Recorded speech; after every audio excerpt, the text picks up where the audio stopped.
Olá, minhas amigas e amigos do canal Isaías Neres e também do nosso podcast Falando Francamente. Hoje, 16 de janeiro de 2023, estamos aqui para mais uma entrevista muito especial com uma pessoa também muito especial, que é o nosso amigo Leandro Nunes. Ele é coordenador do IBGE, a Ceilândia, e tem feito esse trabalho em toda essa região. E vamos falar hoje especificamente de Buriticupu. Bom dia, Leandro. Bom dia, Isaías. É um prazer aqui novamente estar no município, né? E falando com você. E a gente está aí esperando trazer para os nossos espectadores dados do censo, né? Que foi divulgado até o momento e também falar do trabalho que o IBGE tem desenvolvido, né? E desenvolve aqui no município durante o Censo Demográfico 2022. A gente agradece pela sua disponibilidade. Eu agradeço também pelo seu atendimento a esse convite. E foi um convite recente, e também a resposta, a confirmação da sua presença foi muito rápida. Eu lhe agradeço. Quero aqui também dar as boas-vindas a Joyce, que também faz parte dessa família IBGE. Leandro, como é que foi assim o processo seletivo para o censo de 2022 aqui em Buriticupu?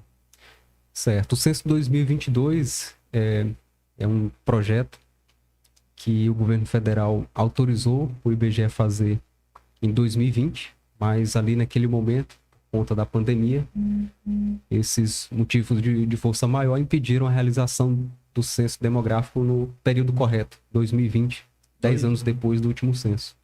Então, o processo seletivo que houve naquele tempo foi cancelado. A gente teve problemas nessa parte de seletivo, porque tivemos que refazer esse seletivo em 2022, no ano passado. Então, no início, nós fizemos uma divulgação bastante ampla no Brasil e também aqui, a nível da nossa área de trabalho, né? No total de 8 municípios, Buriticupu foi um deles que a gente veio distribuir folhetos, folders, e nos reunirmos também com o poder público e a sociedade no sentido de divulgação do seletivo do IBGE. O que consiste isso?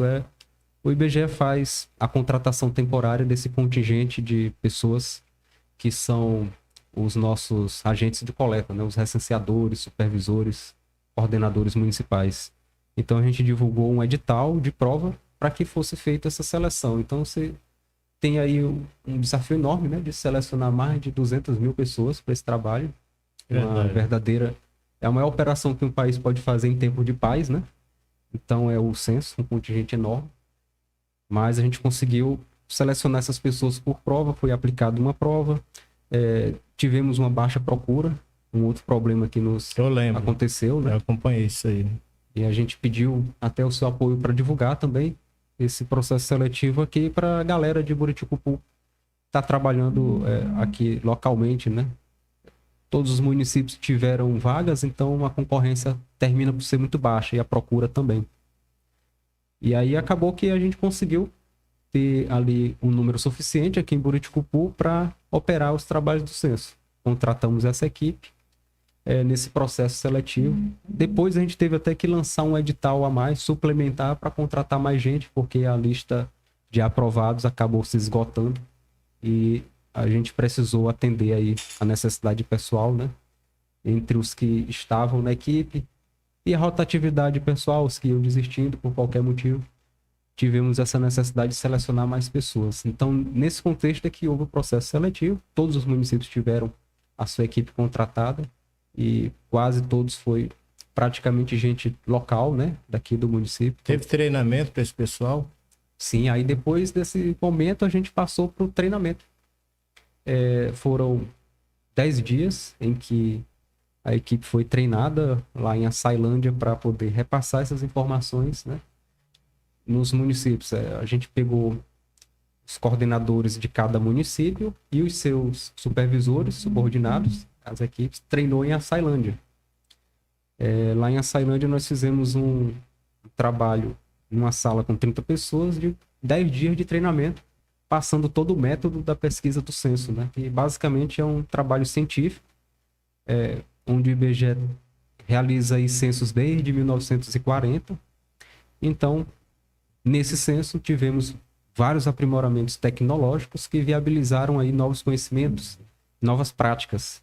E, diante disso, esses 10 dias buscaram passar todo o método da pesquisa, como também essas tecnologias envolvidas no trabalho da coleta do censo. Essa equipe de 30 pessoas se espalhou por 8 municípios e aqui em Buriticupu a gente teve 5 pessoas treinadas em Açailândia que ficaram supervisionando o trabalho e repassando o treinamento aos recenseadores. Foram 47 recenseadores que trabalharam aqui na supervisão, sob a supervisão dessas pessoas, que os treinaram, né? E capacitaram para a utilização dos equipamentos do IBGE, né? Que são o DMC, o dispositivo móvel de coleta, utilizado para fazer as entrevistas de casa em casa. Toda a metodologia de trabalho foi passada para os recenseadores que foram aprovados no treinamento. Tinham que tirar uma determinada nota para poder ser aprovados. E aqueles que foram aprovados estavam aptos, então, para iniciar no dia 1º de agosto de 2022 o efetivo trabalho da coleta, né? Que é exatamente tirar o retrato do município nessa data, 1º de agosto. Quantas pessoas existiam no município em 1º de agosto de 2022? Leandro, após o início propriamente dito do censo, você observou como coordenador alguma dificuldade de determinados agentes? Você observou alguma dificuldade de acesso nos povoados? Como é que foi isso aí? Porque a zona rural de Buriticupu é muito grande, né? Teve alguma reclamação disso ou não? Sim, nós tivemos um trabalho aqui em Buriticupu, inicialmente, de efetuar parcerias, né, institucionais. E você sabe muito bem disso, a gente faz essas reuniões com todos os entes, né, tanto poder público como entes de lideranças municipais, que sejam sindicatos, igrejas, né, movimentos que possam estar colaborando com a divulgação do censo e também apoiando. E a parceria institucional aqui com a prefeitura foi no sentido de promover alguns pilares para esse trabalho de executar o censo, né? Tanto nos treinamentos, fornecendo um espaço físico para o treinamento dessa equipe, como também um escritório, um posto de coleta que foi fornecido pela prefeitura também para essas equipes se instalarem ali como escritório temporário para as execuções das atividades do censo. E também na divulgação, né, para ajudar nesse ponto de divulgação e na questão logística, que é mais importante para a zona rural, como você falou, né? Então, a gente teve o IBGE promovendo junto ao recenseador uma ajuda em dinheiro para ele se locomover nessas zonas rurais, né? Na zona urbana, nem tanto, porque o recenseador residente aqui no município, a gente acabava por promover um setor a ele que fosse mais perto da sua residência. E também por ser na cidade era mais fácil o acesso. E para a zona rural, nem tanto. Aí já a gente sabe que o município de Buriticupu tem uma área que eu até tenho aqui, são 2.544 km², né, de área. E a zona urbana é só 13 km², ou seja, a cidade em si, ela está na parte norte, né, e toda a área rural ela fica externa a isso e projetada para o sentido sul, né? Então a gente tem o município mais ao norte, com a sua sede, e ao sul a zona rural, que vai até as terras indígenas da TI Araribóia. Isso. Aí nesse processo a gente tem vias principais, né? Eu transitei por estradas rurais aqui, as vias principais a gente ainda encontra facilidade de percorrer, principalmente ali pelo acesso da MA que vai para Arame, né? A 006. E essas estradas, trilhas, né, e acessos que vão aí para ali sentido Brasilândia. É o mais distante, né? Os mais distantes. Aí a gente percorreu essas vias principais em trabalho de supervisão, né? Mas notamos também que, como o IBGE tem que recensear 100% da população, e nós estamos nesse momento procurando registrar primeiramente as casas, que aí depois de você tirar uma coordenada, o endereço de uma casa, você vai correr atrás do morador, né? Pode ser que ele esteja lá, pode ser que não esteja. E nesse processo a gente tem que encontrar as casas mais longínquas, mais escondidas e com qualquer que seja o tipo de acesso. Então, nesse momento aqui a gente encontra a dificuldade de acessibilidade, né? De ter que chegar em locais que estão muito afastados de qualquer urbanização, vila, povoado. e muitas vezes o acesso é bem ruim. E por isso a gente estava buscando ajudar o recenseador com a ajuda de locomoção em dinheiro para ele ter os meios, né? E a gente também pediu isso em reuniões institucionais, né, com a prefeitura. Esses itens que eu já falei, eles ajudaram, né? Mas essa parte logística, a gente não teve retorno de ajuda logística, né? Para uma coisa a mais, motocicletas, por exemplo, combustível para o recenseador tivesse um veículo utilizar. Então houve um pouco mais de dificuldade, aí isso se traduziu em quê? Em mais demora na coleta, porque se não tinha muita ajuda, né? O IBGE estava com orçamento reduzido mesmo. E a gente teve que esperar, né, um recurso a mais para poder ajudar mais o recenseador que tivesse disponível para essa zona rural. Então a zona rural acabou levando mais tempo para coletar, né? Então essa realidade que houve aqui em Buriticu de ter um atraso na coleta, principalmente na parte rural, ela aconteceu no Brasil todo por uma série de motivos, né? Não só por questão de acesso, mas principalmente por falta de mão de obra. Pessoas desistiam, né? Faziam um setor urbano, conseguia ali o recurso, o trabalho foi bem desenvolvido, mas não tinha disponibilidade para ir para um setor rural. Por algum motivo ou outro, a pessoa não achou interessante nesse trabalho, então desistia. A gente teria que correr atrás de contratar outras pessoas, treiná-las e ir atrás de recurso, né? O tempo passando. Então, a gente sempre ficava nessa correria de tentar buscar aí os meios. E como não teve essa contrapartida da prefeitura na logística, a gente teve que solicitar mais recursos ao IBGE, né? No sentido de promover ao recenseador os meios para que eles pudessem chegar em qualquer lugar. Então, ainda que houvesse as dificuldades, seja financeira, falta de pessoal, o próprio acesso em muitos locais mais difíceis, com o tempo a gente conseguiu superar esse obstáculo e o trabalho foi bem executado, né? A gente conseguiu tirar coordenadas hoje. Vai ser divulgado isso, mas é só uma... Como a gente está falando sobre isso, eu quero ressaltar. O mapa de Buriticupu, para nós, nos sistemas do IBGE, que é tudo hoje digital, você vê toda a delimitação do município e os pontos de coordenadas de todos os endereços do município, urbanos e rurais, aparecendo ali na tela, né, pipocando ali vários pontos e indicando que o recenseador coletou aquele endereço, com a coordenada geográfica que impacta em que, comprovando que ele foi ali efetivamente, né?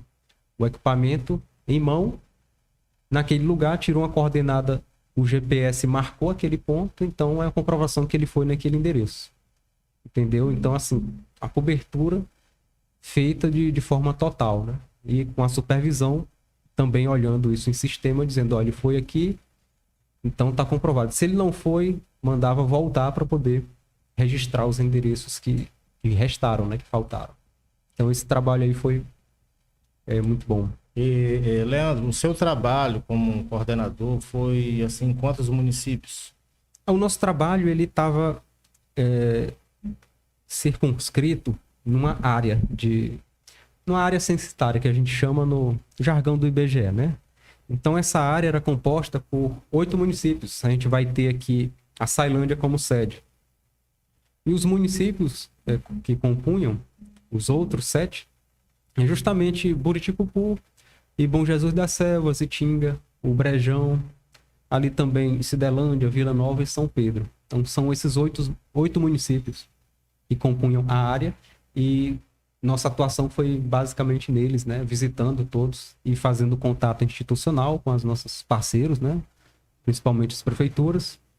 Também divulgando aí junto à imprensa, né, as lideranças do município, o trabalho do censo, dando o que? A transparência, principalmente, né, nesse trabalho que foi executado e pedindo à população que participasse, né, do censo para exercer sua cidadania e a gente poder retratar fielmente o Brasil e esses municípios. Então, nesses 8 municípios, a gente atuou em todas as fases, né, de preparação do censo, divulgação de seletivos, né, e na própria etapa de trabalho em campo, que era a coleta, a supervisão dessa coleta, né?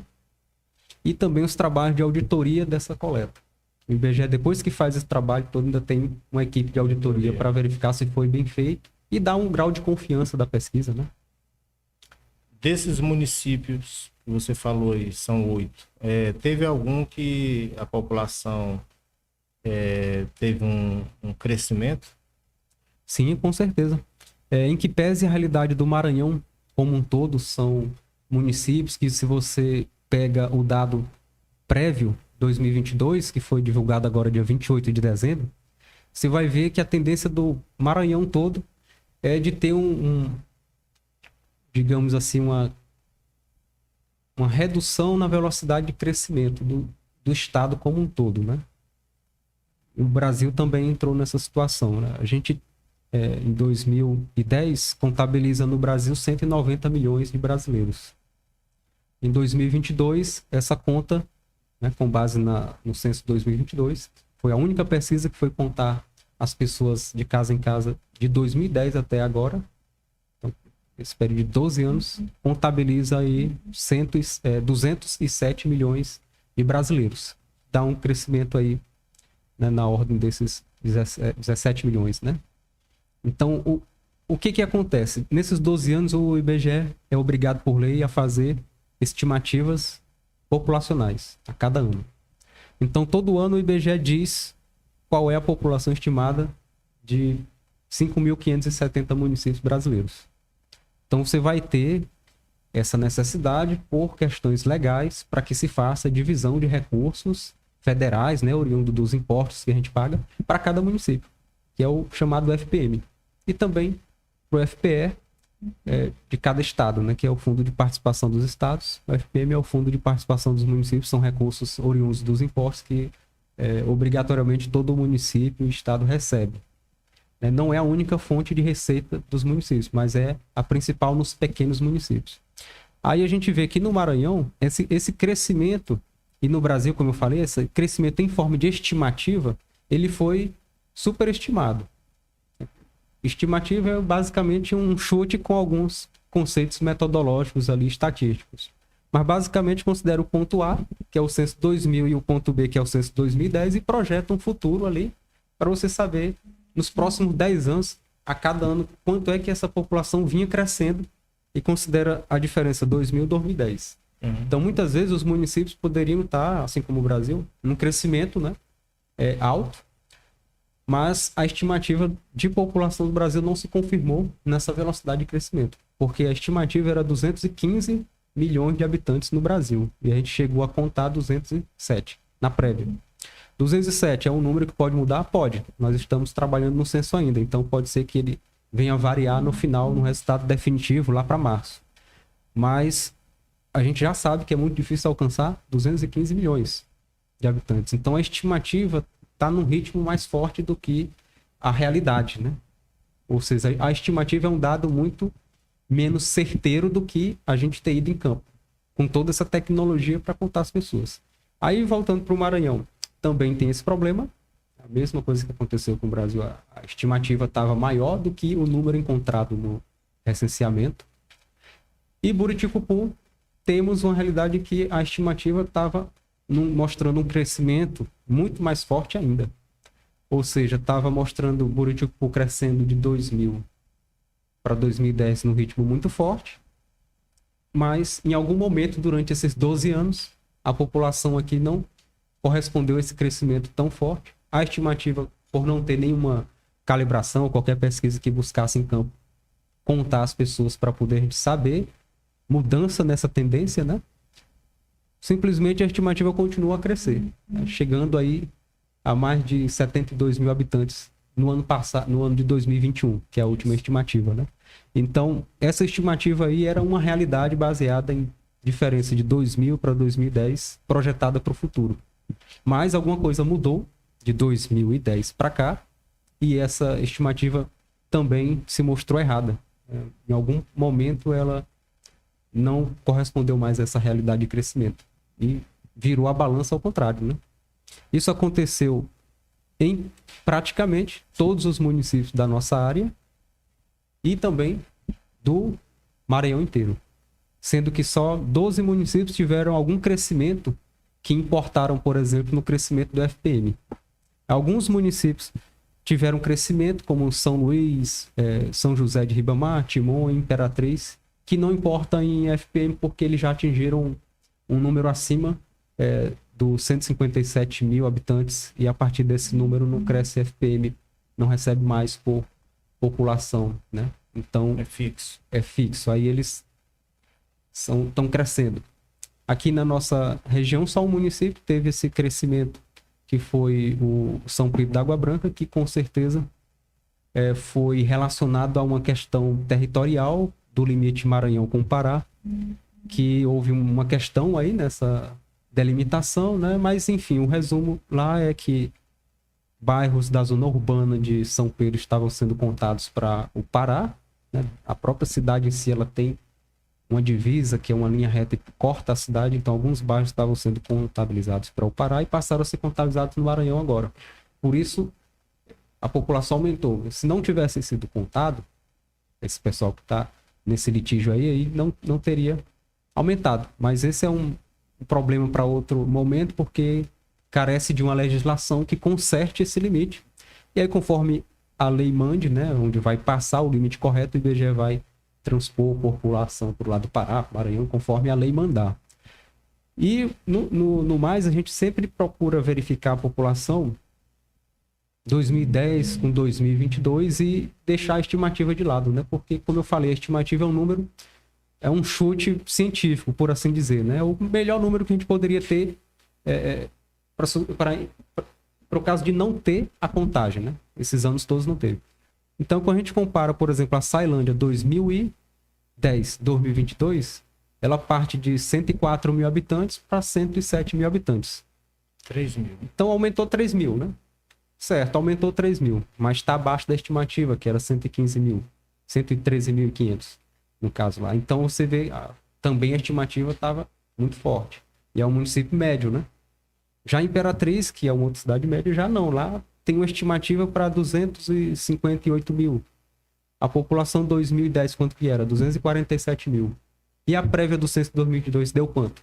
273 mil, ou seja, tem um salto enorme, né? Uma cidade que tem muitos atrativos para a população externa vir para lá. E você tem também... Por que a estimativa lá estava menor do que a prévia do censo, né? Não é a nossa realidade aqui. É o contrário. Ora, eu vivi muitos anos lá em Imperatriz e sei que em 2011, 2013 se instalou a Suzano lá em Imperatriz. E nesse período veio muita gente de fora por conta de mais emprego que surgiu na cidade, mais empresas, e essas pessoas migraram, muitas do sul ou de outras áreas do Maranhão para lá em busca de trabalho. Então houve esse incremento, a cidade ficou atrativa e essa população cresceu lá, né? Não é da nossa área aqui, mas afeta diretamente as populações dos municípios daqui. Então, se você vai ver aqui, dos 8 municípios, só o São Pedro teve um crescimento um pouco importante ali para alteração de FPM, mas a Ceilândia cresceu um pouquinho. Todos os demais não tiveram esse crescimento, tiveram um decrescimento da população. Aí você extrapola para o Maranhão, a grande maioria teve esse decrescimento também. E para o Brasil, mais de 1.000 municípios dos 5.570 tiveram decréscimo na população quando você compara 2010 com 2022. E muitos deles também tiveram queda no FPM. Também, né? São o quê? Os municípios menores.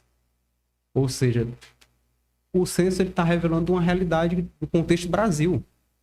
Não é só no município, não é só Buriticupu. É alguma coisa, né, que está afetando os municípios pequenos que estão perdendo população, né? E, Leandro, eu lembro que em 2000, o Buriticupu foi um dos municípios que mais cresceu no Maranhão, no censo de 2000. Inclusive, surgiu uma dúvida do próprio IBGE para saber se realmente esse número estava correto. Parece que foi feito algumas visitas, alguns trabalhos que constatou-se que realmente estava correto. E chegava muita gente diariamente. Eu entendo que de 2010 para cá, essa frequência de mudança de pessoas para Buriticupu diminuiu muito. Mas eu nunca imaginava que seria nesse número aí. Porque se sai muita gente daqui, nasce também muita gente, né? Diariamente nasce muitas pessoas. em Buriticupu. E Bom Jesus das Selvas não nos apresenta, assim, um motivo para ter aumentado a população e Buriticupu não. Na pior das hipóteses, a gente imaginava que aqui poderia ficar no que estava na estimativa, né? Sim, Acho que era 72 mil. a expectativa era de aumento em cima da estimativa, Isso. E aí caiu, no caso, praticamente 20 mil, né? do patamar da Da estimativa, né? estimativa, pro real, né? Ainda vai ser definido, mas talvez se crescer alguma coisa pouco.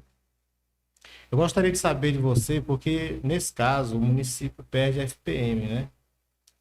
Quando perde, são todos os munícipes que perdem. Sim. O que pode ser feito para que haja um trabalho ainda nessas últimas semanas, 2 semanas, para que mude um pouco esse quadro aí? Certo. O IBGE tem feito esse trabalho do censo e você tem visto aí pela imprensa que houve atrasos no próprio fim do censo, né? É por isso que a gente normalmente teria terminado esse censo em dezembro, já entregue o resultado para a população e, enfim. Houve diversos problemas em relação a pessoal, mas no sul do Brasil aqui a gente não teve tanto o impacto desses problemas, né? Mas por isso o IBGE, a nível Brasil, ele adiou o fim do censo. Aí com isso, a nossa realidade aqui no Maranhão é que a gente terminou dezembro com 100% da população praticamente recenseada. Com alguns detalhes ainda mais em São Luís, Imperatriz, os municípios grandes, né? Mas todos os pequenos, a gente chegou a visitar todos os endereços que nós tínhamos cadastrados com coordenadas geográficas e também incluir aqueles que não estavam cadastrados pelo IBGE ainda. Então a nossa cobertura foi praticamente finalizada em dezembro. E como a gente tinha essa situação relativamente confortável em relação ao resto do Brasil, em dezembro ainda nós iniciamos um trabalho de trazer para os outros municípios da área, principalmente de Açailândia, que tinha um contingente maior de equipes, pessoas para fazer um trabalho de revisita nos domicílios, né? Revisitar, enfim. O trabalho já foi feito aqui, considerando a supervisão, a contagem da população, a entrevista, e o supervisor ele foi em boa parte dessas casas durante 3 momentos para poder conferir a lista de moradores para saber se não tinha faltado alguém e também verificar ali a ordem das casas, estava tudo direitinho e se não tinha nenhuma casa que estava faltando, né? Uhum. Então, além dessa visita que ocorreu no prazo normal do censo, ali até quando foi possível no ano passado, depois disso a gente ainda trouxe equipes de fora para fazer o quê? Visitar esse trabalho que já tinha sido feito pelo recenseador, pelo supervisor e agora outras equipes fazendo também um trabalho de reverificar, né? Tipo, recoletar o dado mesmo, naquela situação em que a gente sempre tem mais problemas, que é os domicílios que não tem morador. Por quê? Porque o domicílio que não tem morador, ele não contabiliza a população para o município, né? Então, com certeza, a gente tem que verificar esses para dar total garantia que eles não têm realmente nenhum morador na data de referência, que é dia 1º de agosto. Então, aqui a gente tinha uma grande quantidade desses domicílios que estavam... eles estavam numa situação de fechado e sem ninguém morando, né? Ou poderia ter até alguém morando lá, mas era eventual. A pessoa, por exemplo, tem uma sede numa fazenda que ela está lá no fim de semana a trabalho e depois volta para sua casa na cidade. Né? Pode ser Buriticupu, Santa Luzia, Imperatriz, outra... Esse outro domicílio permanente desse cidadão pode ser em vários municípios, né? Mas o ocasional a pessoa tem mais de uma casa, então ela define qual que ela mora permanentemente e qual que ela usa eventualmente. Então essa classe de domicílio de uso ocasional e também esses vagos, na data de referência, dia 1º de agosto, eles vão passar para nós o reflexo de que se o trabalho está sendo bem feito ou não. Então, por isso a gente revisita domicílios de uso ocasional e vagos para saber se o recenseador enquadrou corretamente esse domicílio nessa situação. Então, nós fizemos essa varredura na zona urbana, aqui no município, né? E, assim, mesmo com esse trabalho sendo feito de fora, a gente ainda tem tempo disponível, o mês de janeiro inteiro, para fazer recenseamento de pessoas que ficaram porventura de fora. Então, nós temos equipe disponível para poder vir recensear o cidadão que alegadamente não foi recenseado. E basta para isso que a pessoa possa nos ligar no IBGE pelo número 137. É um número gratuito, né? 137. Qualquer cidadão pode estar ligando e verificando se ele está nessa situação de não recenseado, né? O procedimento lá é feito uma abertura de chamado, vai para a gente em Açailândia, a gente verifica no sistema. Caso não tenha sido recenseado, a gente manda uma equipe com o equipamento de coleta do IBGE, o DNC, Essa equipe de Açailândia, para fazer o levantamento naquele domicílio das pessoas que moravam ali, entrevistar, né, todos que moravam ali na data de referência, dia 1º de agosto. Adicionalmente, a gente disponibilizou um link, um formulário, para as prefeituras estarem preenchendo, né, e fazerem uma busca ativa. Então, aqui a prefeitura também está usando agentes de saúde para procurarem por pessoas não recenseadas em todos os bairros. Aí já tem mais de uma semana que eles estão com esse trabalho, né? E a gente pede que a população colabore com esse trabalho, né, para exatamente conferir se foram recenseados ou não. Até o final do mês, ali dia 27, a gente está aí com 2 semanas ainda para verificar todas as pessoas, né, no município que estão nessa situação de podem estar ou não recenseados, né? Mas caso haja dúvida, é possível fazer tanto o uso do 137 como também o pessoal da saúde que está aqui fazendo esse trabalho, praticamente indo, né, na casa em casa das pessoas. E assim, como esclarecimento, a gente costuma dizer, olha, é muito provável que você não foi entrevistado pelo censo, mas é muito mais provável que você tenha sido recenseado. Por que eu falo isso? Porque se o recenseador chegou no domicílio, ele cadastra, tira uma coordenada daquele endereço e procura o morador. Ele encontrando um morador capaz de responder os dados das outras pessoas, e tendo mais de 12 anos, né? Porque não pode ser menor de 12 anos, e sendo capaz de responder por outras pessoas do domicílio, o recenseador vai entrevistar aquela pessoa. vai considerar, né? E vai recensear 5, 6 pessoas que porventura moram com aquele cidadão. Então, não necessariamente você ou eu fomos entrevistados, mas com certeza é muito provável que a gente tenha sido recenseado, dado essa característica da metodologia da pesquisa, né? Pessoas que não deverão ser recenseadas mesmo aqui no município. É quem chegou aqui depois do dia 1º de agosto. Se a pessoa mudou para cá, para um domicílio depois do dia 1º de agosto, ela não deve ser recenseada porque não estava na data de referência. E o retrato é dessa data. Quanta gente tinha dia 1º de agosto de 2022 aqui em Buriticupu. Então você tem esse corte pela metodologia da pesquisa, né? Vários fatores vão dizer quem é que é morador, quem é que não é, dentro da metodologia da pesquisa. E ainda assim o IBGE dá essa ênfase na transparência, né, do trabalho que a gente faz, e também na possibilidade de que o município, né, corra atrás de seus cidadãos para conferir realmente 100% se foi, se não foi recenseado. A gente fez esse trabalho de revisita, não foi só na zona urbana, foi na zona rural também. Por que eu falo isso? Até outro fora de contexto, mas um fenômeno demográfico no Brasil está acontecendo é o êxodo rural, né? Então você tem muita gente saindo da zona rural para as zonas urbanas. E também esse processo aí vai revelar para nós um número preocupante de muitos domicílios vagos na zona rural. Então a gente teve uma demanda enorme de domicílios vagos para visitar em zonas rurais, né? Nesse último mês do ano e no início desse agora. E infelizmente a gente constata, né, a realidade. A gente até registra em fotos e vídeos muitas casas demolidas para plantios de soja, eucalipto. Muitas casas que estão abandonadas mesmo, ou com cadeado ali do lado de fora, que está deteriorando, o mato tomando de conta na zona rural. Então, no geral, esses 8 municípios tiveram uma queda grande na sua população rural. E essa população ela pode estar migrando aí tanto para a zona urbana do município, né, como para outros locais também. A gente não sabe em 12 anos para onde foi essas pessoas, enquanto o resultado final definitivo do censo disser tais municípios no Brasil inteiro receberam gente de Buriticupu ou de Imperatriz, né?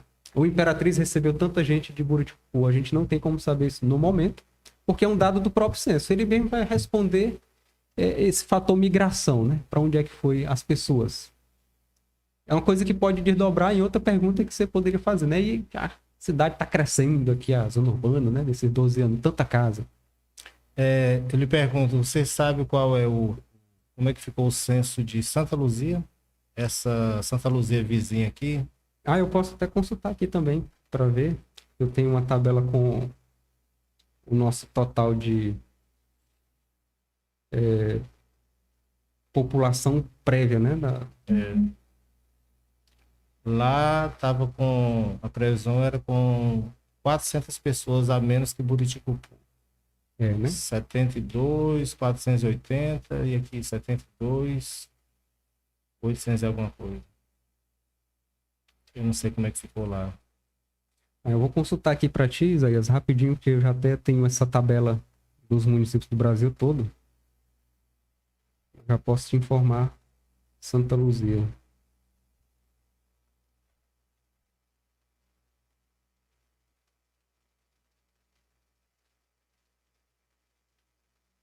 Olha aqui, ó, em Santa Luzia a população tá na prévia 57.189. Diminuiu também, né? Também. Na verdade, nós temos outra área em Santa Inês, né? Outro coordenador de área por lá. E Alto Alegre do Pindaré é um município que caiu. O próprio Santa Luzia também é outro município que caiu, né? Não sei se é coincidência, mas todos os municípios que tem, né, perto dessa ferrovia caíram a população.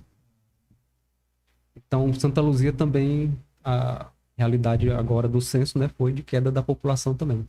Entrou no mesmo rol desses municípios como Buriticupu, né?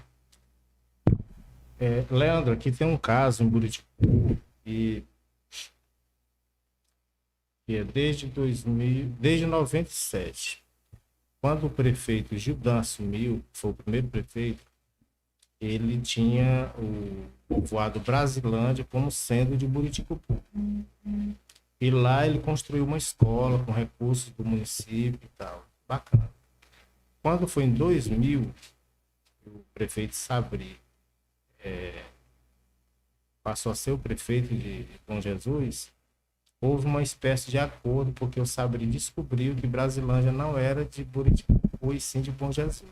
Certo. E aí o prefeito de Buriticupu repassou a escola e ele passou a colocar os alunos, os professores, tudo pago por Bom Jesus. Entendo. Em 2016, eu recebi um documento do próprio IBGE dizendo que Brasilândia é Buriticupu.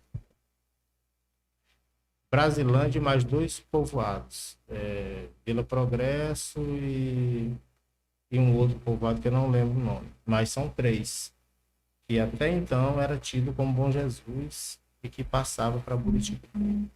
Você tem conhecimento disso? Sim, sim. Brasilândia... Vila Camponês, o outro que eu estava esquecendo. Né? Vila Camponesa e Vila Progresso. E também Brasilândia. O mais emblemático é Brasilândia, porque lá a gente tem um setor grande, né? É grande.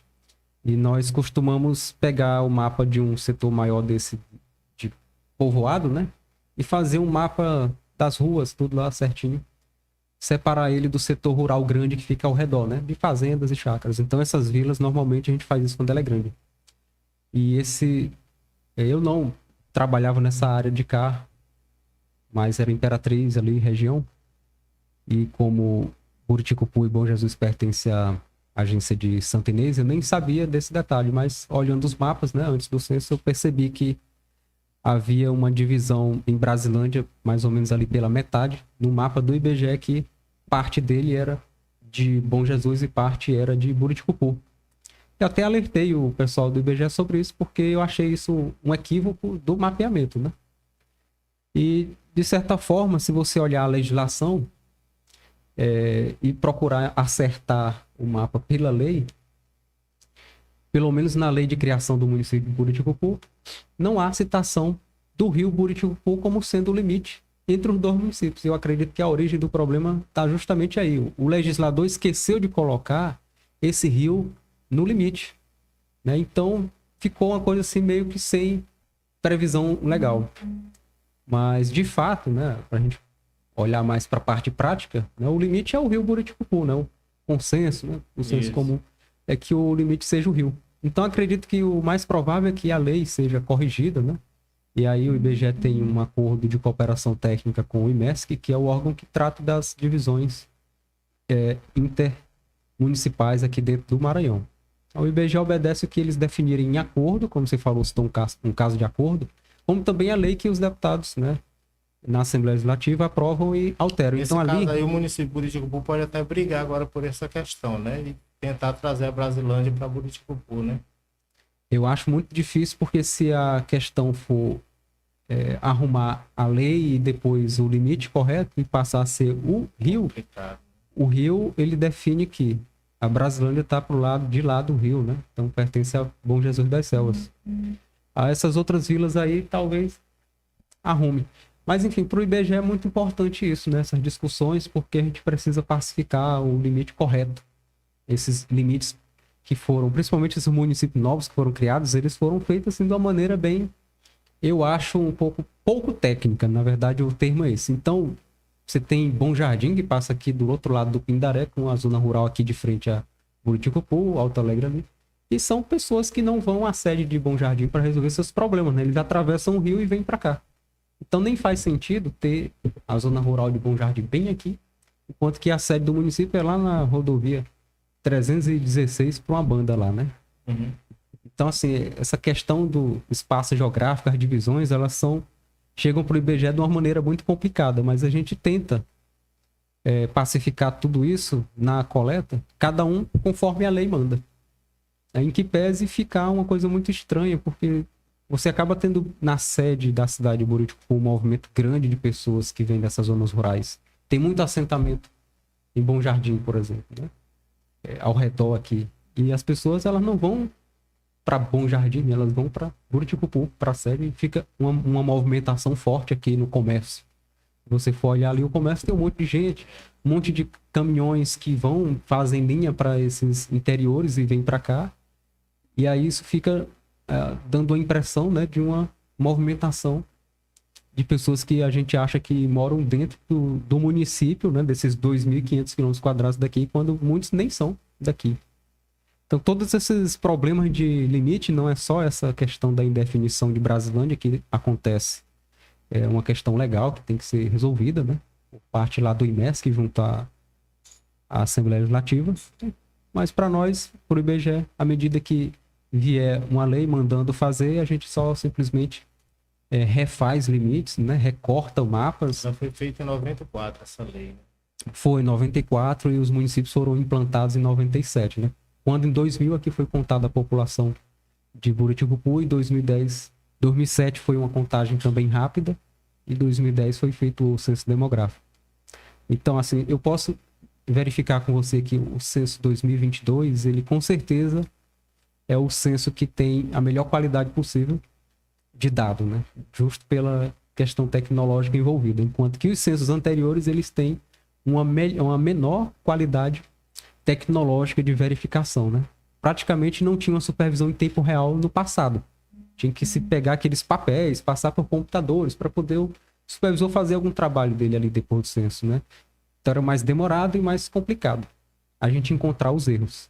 Em 2010 já era utilizado um smartphone para coleta, mas a gente não tinha um sistema robusto de verificar o mapa na tela e verificar o trajeto do recenseador, porque ele tinha um GPS marcando o trajeto dele o tempo todo. Não tinha como saber, a supervisora sabia por onde ele passou. Então a gente tem uma garantia muito maior que o censo de hoje ele está sendo feito melhor do que o censo de 2010 e do que os anteriores. Então, assim, qualquer tipo de contestação que vá chegar nesse nível de verificar o dado que foi coletado, né, ele vai esbarrar nessa questão de o IBGE garantiu que foi realmente visitado, coletado, deu espaço para os entes procurarem as pessoas não recenseadas, a gente foi atrás. Então, assim, qualquer contestação do trabalho e da ciência envolvida, ela é muito mais difícil de se verificar hoje em dia do que uma contestação feita com o censo do passado, né? Então, isso fica claro hoje, a gente vê a preocupação das prefeituras de correr atrás mesmo das pessoas possivelmente não recenseadas, porque todo mundo sabe que é muito mais difícil você dizer assim, o censo hoje está errado.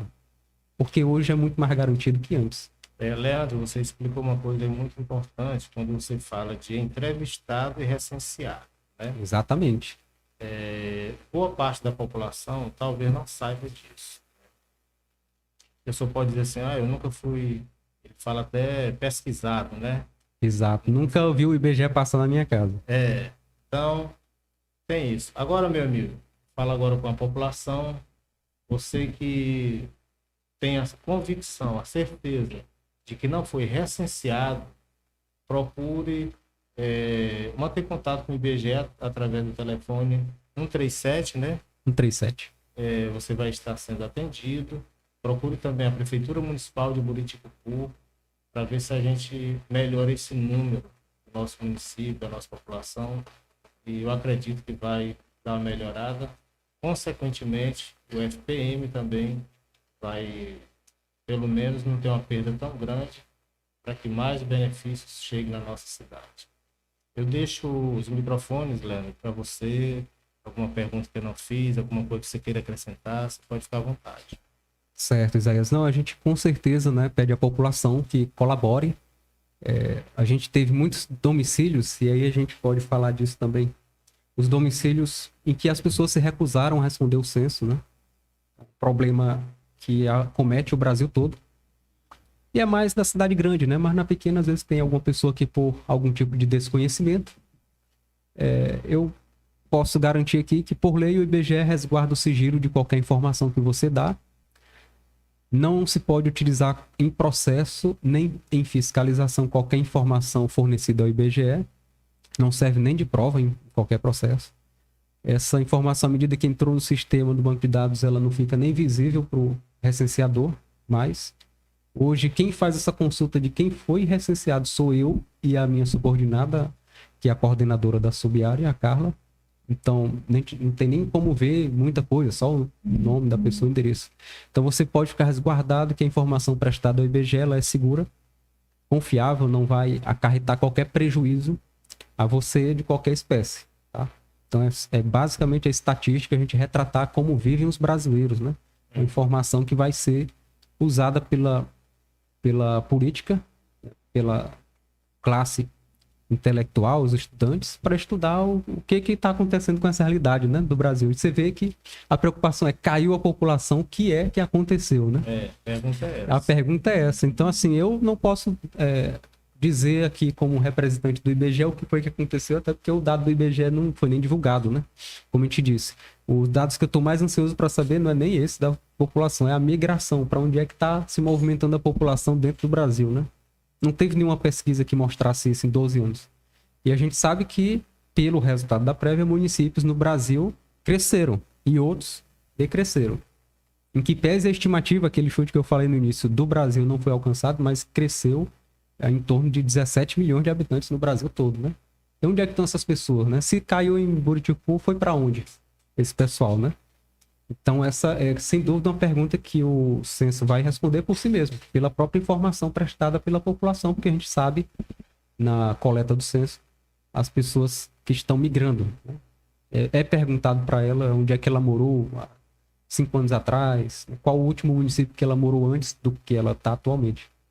Mas, assim, como pistas, né? A gente não fala fatos nesse momento de por que Buriticupu caiu, mas como pistas a gente pode dizer, todos os municípios do Maranhão menores têm uma tendência de perder população. Mas isso não é verdade para os médios e os grandes. São Luís, a população cresceu. O São José de Ribamar cresceu, Passo do Lumiar cresceu, todos na ilha, né? Timon cresceu, Imperatriz, a população cresceu. Cresceu acima até da estimativa. Ou seja, municípios médios e grandes. Aqui no Maranhão, só para ficar dentro do Maranhão. Médios e grandes crescendo. Agora, quando a gente parte para fora, e aí você vai pegar aqui uma coisa muito importante que a gente até esquece, temos uma ferrovia que passa aqui em Buriticupu, rumo São Luís, Parauapebas. E o cidadão ali, nesses 12 anos, com certeza, com menos de R$50, ele poderia sair de Buriticupu e ir para qualquer um desses municípios dessa ferrovia. E tanto numa ponta como na outra, a gente tem municípios riquíssimos. Parauapebas é um deles, que é talvez um dos maiores PIBs do Nordeste, do Norte, né? Corrigindo, um dos maiores PIBs do Norte, o maior PIB per capita do Norte e um dos maiores do Brasil. É uma cidade que tem atrativos para poder o cidadão ir para lá à procura de emprego. E hoje é o que move as pessoas, melhores condições de vida, e o emprego favorece essa melhor condição de vida. Agora vamos para o fato. População de Parauapebas em 2010, 153 mil habitantes. Em 2022, na prévia, 271 mil habitantes. 120 mil habitantes a mais. Canaã dos Carajás tinha 10 mil habitantes em 2000 e agora está com 70 mil habitantes. É o município que mais cresceu no Brasil nesses últimos 12 anos. Canaã dos Carajás, por quê? Porque lá a Vale instalou mais uma mina, né, e atraiu muita gente para aquela área a trabalho. Marabá cresceu 40 mil habitantes. Só para ficar na ferrovia, que qualquer cidadão de Curitiba poderia pegar um trem e ir embora para lá, né? E, tendo arranjado condições de vida e trabalho, talvez não volte. Talvez eu e você conhecemos muita gente daqui que pode ter pegado esse trem, né, e feito as malas, ido embora para esses locais e não voltou mais. Foi trabalhar em São Luís, em Parauapebas, em Marabá, nessas cidades. Fora o eixo aqui da BR-010, né? Goiânia. Então a gente talvez conheça muita gente que foi para Goiânia. E Goiânia cresceu mais de 200 mil habitantes. É uma capital, né? Palmas, que está aqui próximo, cresceu mais de 130 mil habitantes nesses 12 anos. Araguaína cresceu 40 mil. A própria Imperatriz aqui cresceu quase 30 mil. Então, as cidades médias e grandes, né? São Paulo, por exemplo, cresceu 1 milhão de habitantes. Talvez esse, né? E aí é uma especulação que eu faço como cidadão, talvez esses sejam, né, as pistas que a gente pode ir atrás de saber para onde está indo essa população dos municípios pequenos que simplesmente sai, talvez à procura de estudo, né? Você ProUni da vida que você vai fazer fora, estuda e nunca mais volta. Talvez arrumou um emprego por lá, né? Muita gente, a gente vê indo para Palmas, né? Sem falar no Mato Grosso, né? Que é um grande polo de crescimento de 12 anos para cá por causa do agro, né? Muitas cidades saíram do zero e estão hoje muito grandes. Então, com certeza você vai conhecer muita gente daqui que foi embora para trabalhar no Mato Grosso. Helena, agora tem uma coisa que, assim, não bate com essa questão aí, no que diz respeito ao aspecto econômico do Buriticupu. A gente nota que nos últimos 5 anos, grandes empresas se instalaram em Buriticupu. Mateus, Noroeste, ampliação de várias lojas daqui mesmo, né? Foram ampliadas. O próprio instalação do IFMA, quer dizer, aí a impressão que a população tinha era de que realmente Buriticupu estava em crescimento populacional também. Por isso que as empresas se instalaram, porque observaram isso. Agora, será se elas se instalaram depois de uma pesquisa, ou não fizeram pesquisa, ou não olharam para a população, olharam apenas para o setor econômico, a economia em si? Ah, sim, com certeza eles têm acesso, né, a todo dado público, inclusive do IBGE, sobre economia, demografia, perfil de renda das populações, né? Perfil de renda é uma pesquisa feita pelo IBGE continuamente, a PNAD, que é por amostra de domicílios, a gente faz perfil econômico dos municípios entre o censo, né, que é feito continuamente. Mas é muito importante você ter colocado que se instalaram empresas do varejo, né, como Americanas, você falou Mateus, enfim, se instalaram aqui e a gente vê. Basta entrar no centro. Luiza, né? Magazine Luiza. Só que em outro contexto que aconteceu nos últimos 12 anos também foi talvez de impacto maior na questão de trabalho intensivo, que foram as construtoras que fizeram a duplicação da ferrovia dos Carajás, né? Que Queiroz Galvão, Camargo Correia estiveram por aqui durante um bom tempo contratando gente. E veio esse pessoal de fora e foi contado muitas vezes até no último censo de 2010. E de lá para cá todas se foram. Eu não posso deixar de citar também o caso das madeireiras, que muitas sumiram do mapa, né, de 2010 para cá, e também tinha uma certa mão de obra aí aqui envolvida. Uma média de 60 serrarias. Acho que não tem mais o que nenhuma. Nenhum. Então, o polo industrial daqui, que era madeira, ele acabou. E isso era muito intensivo em mão de obra, né? Se a gente juntar 60 serrarias e comparar com 10 varejistas que chegaram, que bom que chegaram as varejistas, porque um monte de gente ficou desempregado nessa parte da serraria. E também na construção civil, né? Na parte da duplicação da ferrovia, que foi um momento que Buriticupu teve. E os relatos é que isso impactou a população naquele momento, porque tinha uma certa quantidade de pessoas morando aqui em 2010, que na verdade eram temporários, né? Eles passaram o tempo morando a trabalho e depois que as construtoras foram embora, porque não tinha mais o que fazer nessa ferrovia, na duplicação, então as pessoas podem ter seguido o caminho de procurar um trabalho em outro local, né? Talvez até seguindo com a própria construtora, que foi operar em outros municípios, né? Em outras obras. Belo Monte foi uma, né? Que foi aqui perto, e essas construtoras estavam envolvidas, então pode ser que tenham levado muita gente junto, né? Esse fenômeno acontece assim também. Então, uma coisa, né, na balança vai modificando para um lado e puxando para o outro, um sobe e desce. A gente só no censo mesmo para contar o pessoal e saber com mais exatidão, né? Quantas pessoas tem. Agora os motivos, enfim, é uma discussão de realmente um estudo científico para saber por que um município cai a população ou sobe.